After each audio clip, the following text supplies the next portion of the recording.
Hello everyone, how are you doing? This is MD Tech here with another quick tutorial.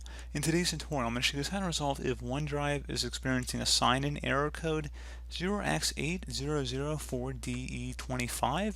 So this should hopefully be a pretty straightforward tutorial, guys, and without further ado, let's go ahead and jump right into it.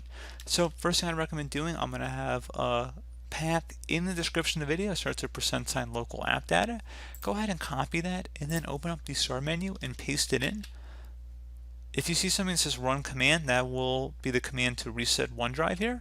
Just make sure it's backed up properly and that you have it saved to the cloud or you have it backed up on your local computer before you reset anything. Just want to make that point clear.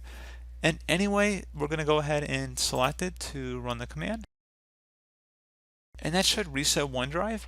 Now, if you're unable to find that path or said it couldn't find that location, there's going to be a second command in the description of the video. You can paste that in instead.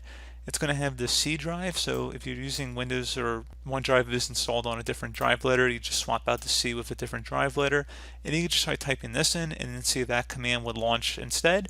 So pretty straightforward process here, guys. I do hope that I was able to help you out. Restart your computer once this is done, by the way, so restarted, and then that should hopefully be about it. You sign back in and OneDrive should be able to be resynced back up.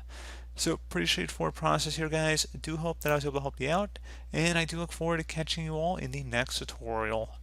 Goodbye.